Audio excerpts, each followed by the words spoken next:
اب ذرا جی political segment کی طرف آ جائیں ہم، آپ کا فیوریٹ سیگمنٹ ہے۔ بالکل، پالیٹکس کی تو ہم نے بات کرنی ہے، آپ کو اپڈیٹ کرنا ہے۔ مسلم لیگ نون کے سابق رہنما، سابق وزیر خزانہ، اس وقت بڑے تنقید بھی کر رہے ہیں مسلم لیگ نون پر، مفتاح اسماعیل صاحب نے ہمیں جوائن کیا، سیکرٹری جنرل ہیں عوام پاکستان پارٹی کے۔ بہت شکریہ مفتاح صاحب، آپ نے وقت دیا۔ السلام علیکم سر، تھینک یو سو مچ، آپ نے ہمیں وقت دیا۔ سر یہ بتائیے گا، آپ کا بہت وسیع تجربہ ہے سیاست میں، آپ کو کیا لگتا ہے کہ موجودہ حکومت آئینی مدت پوری کر پائے گی یا نہیں؟ پاکستان کی تاریخ یہ بتاتی ہے کہ کسی بھی وزیر اعظم نے اپنی مدت پوری نہیں کی، خواہ وہ کسی طریقے سے بھی الیکٹ ہوا، اور یہ وزیر اعظم کیونکہ اتنے مشکوک انتخابات کے بعد الیکٹ ہوئے کہ ان کی اپنی سیٹ پہ بھی سوال ہے، تو مجھے نہیں لگتا کہ یہ اپنی مدت وزیر اعظم پوری کر سکیں۔ کیا اسمبلی پوری کر لیتی یہ مدت، اس کا تو مشکل کیا۔ اچھا، عام تاثر یہ ہے کہ یہ حکومت فارم 47 کی بنیاد پر کھڑی ہوئی ہے۔ آپ بڑے عرصے سے سیاست میں ہیں، تجربہ بھی آپ کا، بہت اتار چڑھاؤ آپ نے دیکھے، کیا سمجھتے ہیں نون لیگ نے 2024 کے الیکشن میں حقیقی طور پر کتنی سیٹیں جیتی ہوں گی؟ اندازہ آپ کا کیا کہتا ہے؟ مجھے یہ پتا ہے کہ 2013 کا الیکشن نون آرام سے جیت گئی تھی۔ مجھے یہ بھی اندازہ ہے کہ 2018 کے الیکشن میں جو پلڑا تھا وہ عمران خان کے حق میں RTS بند کر کے بھاری کیا گیا تھا، اور یہ بھی مشاہدے میں آیا ہے کہ بہت سارے PTI کے جو لوگ ہیں جیتے ہوئے ہیں، اور شاید یہ آئینی ترمیم بھی اس لیے کی گئی تھی کہ وہ فارم 45 والے فیصلے جلد نہ ہوں۔ بالکل ٹھیک ہے۔ مفتاح صاحب یہ بتائیے گا کہ کچھ اینالسٹ کا خیال یہ ہے کہ ملک میں قومی حکومت بننے جا رہی ہے، جس میں شاید خاقان عباسی کو اہم عہدہ مل سکتا ہے۔ کیا آپ کے نظریے میں آنے والے دنوں میں کوئی قومی حکومت بن سکتی ہے، اور خاقان صاحب کوئی ایسا عہدہ قبول کریں گے واقعی؟ شاید خاقان عباسی صاحب کسی بھی آج تک 35 سال سے سیاست میں ہیں، کسی بھی غیر آئینی کام میں شامل نہیں ہوئے ہیں، کسی بھی غیر آئینی قدم نہیں اٹھایا انہوں نے، تو مجھے غالب گمان نہیں بلکہ قوی یقین ہے کہ وہ آئندہ بھی ایسا نہیں کریں گے۔ وہ اس وقت تو اسمبلی کے ممبر بھی نہیں ہیں، لیکن جو یہ بات جو آئی ہے وہ ایکچولی آپ شاہد صاحب کا نام لے رہے ہیں، لیکن اس کے اندر جو اصل نام آیا ہے وہ بلاول بھٹو صاحب کا آیا ہے، اور جو ان کی کاوشیں تھیں یہ 26ویں امینڈمنٹ کے بعد، اس کے بعد یہ بات اور کافی وہ ہو گئی ہے مثبت کہ شہباز شریف صاحب کی حکومت کیونکہ وہ ڈیلیور نہیں کر پا رہی ہے، تو شاید ان کو ہٹا دیا جائے اور بلاول بھٹو صاحب کو لے آیا جائے۔ یہ کہے گا کہ بشرا بی بی اور عمران خان کی جو بہنوں کی رہائی ہوئی ہے اور کارکنوں کی ضمانتیں بھی ہوئی ہیں، کیا ظاہر کرتی ہیں یہ تحریک انصاف اور اسٹیبلشمنٹ میں کوئی ڈیل ہو گئی ہے؟ دیکھیں مجھے سچ مچ اس کا کوئی اندازہ نہیں ہے کہ کوئی ڈیل ہو گئی ہے یا نہیں ہوئی ہے۔ میں بہرحال عمران خان صاحب کی بہنوں کی رہائی کا بڑا خیر مقدم کرتا ہوں کہ ان کو نہیں پکڑنا چاہیے، اگر وہ پروٹیسٹ بھی کر رہی تھی تو ان کو چھوڑ دینا چاہیے، اور مجھے خوشی ہے کہ ان کو چھوڑ دیا گیا ہے۔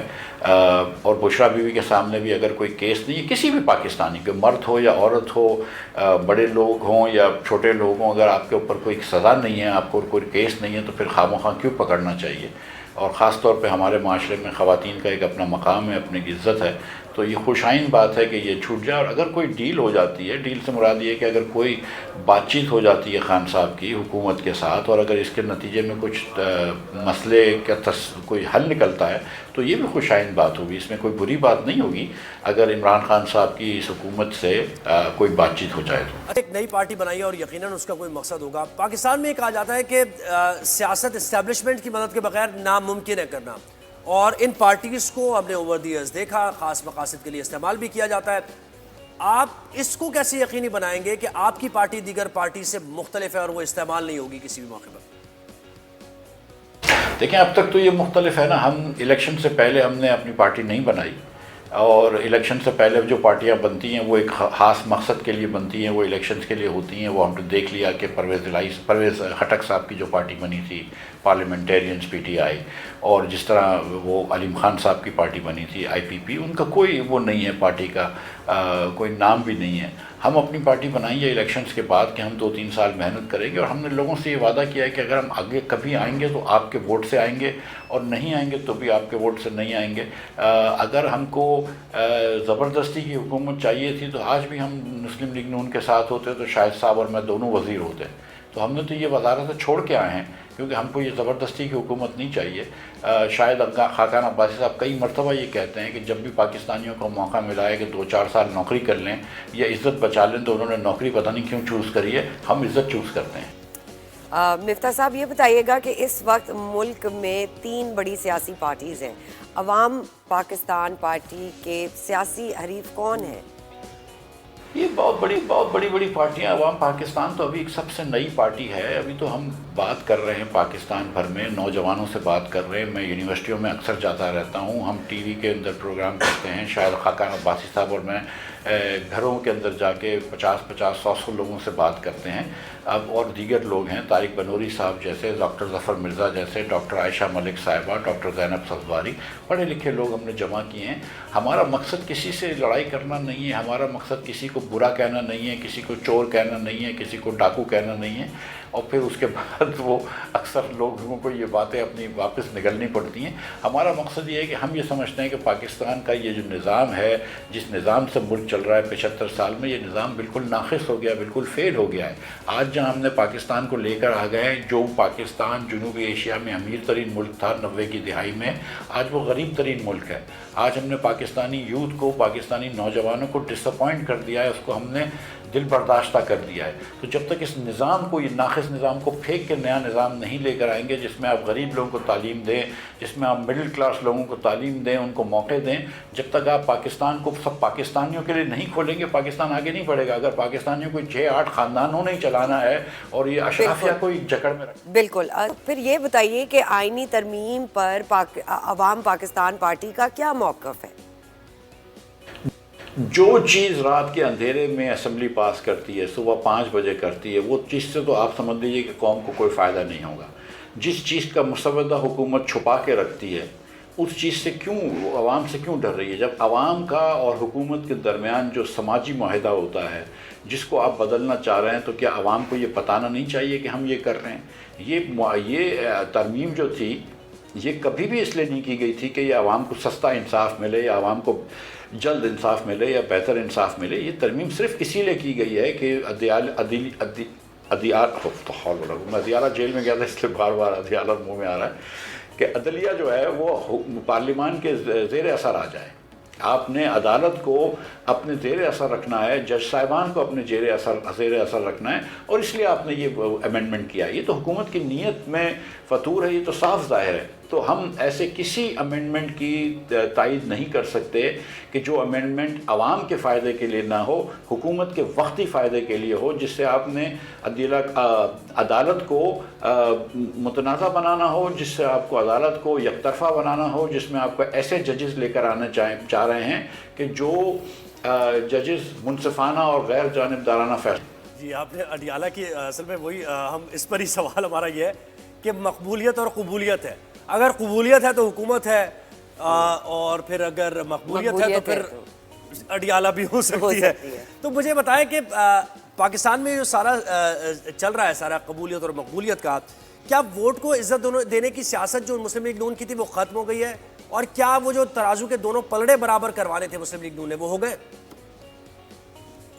دیکھیے، پاکستان کے اندر مسلم لیگ کی ایک سیاست بڑی عروج پہ تھی جب میاں نواز شریف صاحب نے ووٹ کو عزت دو کا نعرہ اٹھایا، اور ہم سمجھتے ہیں کہ اگر وقتی طور پر آپ جیتیں یا ہاریں، لیکن یہی ایک جمہوریت کا نعرہ ہے، اور جمہوریت کے اندر عوام کے ووٹ کی تعظیم اور تسلیم کرنا اور عوام کے مینڈیٹ کو ماننا ضروری ہے۔ کبھی کے دن بڑھے، کبھی کی رات بڑھی، کبھی آپ الیکشن جیتیں گے، کبھی ہاریں گے، لیکن اگر الیکشن ہارنے سے آپ قبول نہ کریں، اپنی ہار ماننے سے مکر جائیں، تو پھر جمہوریت تو نہ ہوئی نا۔ یہی بات جو ہے وہ خان صاحب کو سمجھ میں نہیں آتی تھی 2010 سے لے کے 2022 تک، جب وہ اداروں کے زور پہ حکومت کر رہے تھے، اور یہی بات اب مسلم لیگ کو سمجھ میں نہیں آ رہی۔ لیکن میں آپ سے یہ گزارش کرتا ہوں کہ پاکستان جو آج پستگی کا شکار ہے، وہ اسی لیے ہے کہ ہمارے سیاسی لوگوں نے عوام کا عوام کا مینڈیٹ نہیں مانا اور قبولیت کی جو رسی ہے اس کو تھام رکھا ہے. اگر آپ 2-3 الیکشنز کرنے دیں گے جہاں پہ جمہوری طور پر لوگوں کو الیکٹ ہوں گے اور جو الیکٹ ہوں گے ان کو آگے ہونے دیں گے تو انشاءاللہ آپ دیکھیں گے کہ پاکستان میں پہلی. بالکل سر، یہ بتائیے گا کیا نون لیگ ارکان آپ سے رابطے میں ہیں اور کتنے ارکان اب اے پی پی میں شامل ہو رہے ہیں؟ دیکھیے ہم سیاسی لوگ ہیں، ہمارا ہر وقت سیاستدانوں سے بھی بات چیت ہوتی رہتی ہے، تمام پارٹیز کے، اس میں کوئی ڈھکی چھپی بات نہیں ہے، نہ ہم اس کو چھپاتے ہیں. لیکن ہم نے یہ شروع سے بات کی ہے کہ ہمارا مقصد جو ہے وہ دوسری لوگوں کے سیاستدانوں کو نہیں توڑنا ہے. ہم نہیں سمجھتے کہ پرانے چہرے لا کر کوئی ہم نئی بات کر سکیں گے. ہم یہ سمجھتے ہیں کہ ہم دانشور لے کر آئیں گے اپنی پارٹی میں، نوجوان لے کر آئیں گے، نئے سیاستدان لے کر آئیں گے اپنی پارٹی کے. بالکل، یہ تو آپ نے اچھا یہ بھی کہتے ہیں کہ معیشت میں استحکام تبھی آتا ہے کہ جب آپ کی سیاست میں استحکام آتا ہے. تو حکومت دعویٰ کر رہی ہے کہ معاملات ٹھیک ہو گئے ہیں، معیشت بہتر ہونے کی طرف، کیا یہ دعوے ٹھیک ہے، درست ہیں، مہنگائی کم ہو گئی ہے؟ کہ مہنگائی بالکل کم نہیں ہوئی ہے. جس رفتار سے مہنگائی بڑھ رہی تھی اس رفتار میں کمی آئی ہے. جو انگریزی کا ورڈ انفلیشن ہے اس کا اردو ترجمہ ہے افراط زر. تو افراط زر میں کمی آئی ہے. تو پہلے 25% سے مہنگائی بڑھ رہی تھی، اب شاید جیسے کہ 12% سے مہنگائی بڑھ رہی ہے. تو پہلے اگر کوئی 80 روپے کی چیز تھی وہ 100 روپے کی ہو گئی ہے، تو اب 100 روپے کی چیز 112 روپے کی ہو جائے گی.